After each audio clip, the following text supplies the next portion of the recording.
Hello বন্ধুরা, আজকে আমি নৈহাটিতে গেছিলাম। নৈহাটি বড় মার কাছে পুজো দিতে। 1.5 বছর আগে আমার একটা মানসিক ছিল, তাই আমি গঙ্গাতে স্নান করেছি। গঙ্গাতে স্নান করে আমি ডন্ডি কেটে বড় মার কাছে যাই।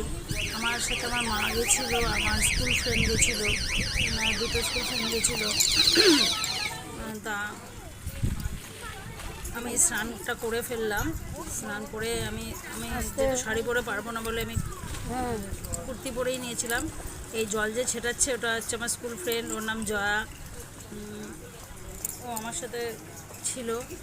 তা আমি গেছি বড় মার কাছে।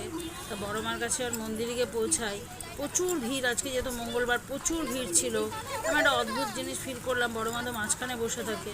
তা আমি বড় মার কাছে গিয়ে আমার মনের ইচ্ছা আমি সব মানে জানালাম, কিন্তু আমি একটা অদ্ভুত জিনিস দেখলাম। বড় মা তো ওখানে তো শিলা আছে, বড় মা অনেক বড়। আমি সাইডে যেহেতু আমাকে ঠেলে সরিয়ে দিয়েছিল এত ভিড়ের চোটে ভিতরটা, আমি বড় মার এখানে গিয়ে মন্দিরের ভিতরে একটা খুব অদ্ভুত জিনিস দেখলাম। বিশাল বড় বড় মার মূর্তিটা হয়ে গেল, আর আমার চোখের সামনে যেন চলে আসলো বড় মা। তো আমি এত বড় মাকে ভালোবাসি, এত ভক্তি করি এই বড় মাকে। তাই বলি, জয় বড় মা, তুমি সবার মঙ্গল করো, তুমি নিজেও ভালো থাকো, পৃথিবীর সবার সব দুঃখ কষ্ট দূর করো।